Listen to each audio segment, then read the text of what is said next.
పక్క దేశం దరిద్రుడని తెలుసు, దుర్మార్గుడని తెలుసు, శత్రువని తెలుసు, ప్రమాదకారని తెలుసు. కానీ వాడితో గోక్కోవడం మనకు అవసరమా అన్నటువంటి ఆలోచనే ఉంటుంది ఎప్పుడైనా సరే విదేశాంగ విధానం. పాకిస్తాన్ దరిద్రులే, కానీ మనం సోషల్ మీడియా ద్వారా లేకపోతే విడిగా భావజాలం ద్వారా వ్యతిరేకిస్తాం. కానీ పాకిస్తాన్తో సంబంధాలు అన్నటువంటి మనం తెగతించుకోవాలి, వాళ్ళే తెంచుకున్నారు, అది వాళ్ళ కర్మ. అదే సందర్భంలో ఆఫ్ఘనిస్తాన్లో వాళ్ళు భారత్ని వ్యతిరేకిస్తుంటారు, అనుకూలించే వాళ్ళు ఉన్నారు, వ్యతిరేకించే వాళ్ళు ఉన్నారు. మతపరంగా అయితే భారతదేశాన్ని ద్వేషిస్తారు. బట్ పాకిస్తాన్ విషయంలో భారత్ శత్రువు కాబట్టి వాళ్ళు మనల్ని మిత్రులుగా చూస్తున్నారు. వాళ్ళిద్దరు కలిసిపోతే రేపు పొద్దున మనల్ని కాదనేటటువంటి రకాలే. Bangladesh same problem.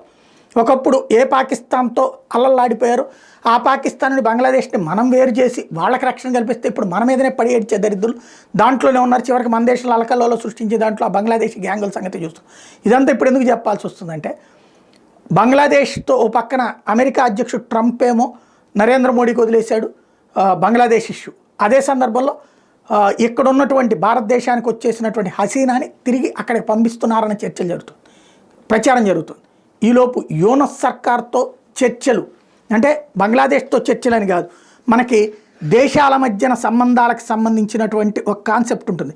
బిమ్స్టెక్ అని బంగ్లాదేశ్తో కలిపి ఒక టీం ఉంది. ఆ బిమ్స్టెక్ ప్రోగ్రామ్కి సంబంధించి యూనస్తో మాట్లాడడానికి, అక్కడ జరిగేటటువంటి చర్చల్లో యూనస్తో కూర్చోవడానికి నరేంద్ర మోడీ ఒప్పుకున్నారు.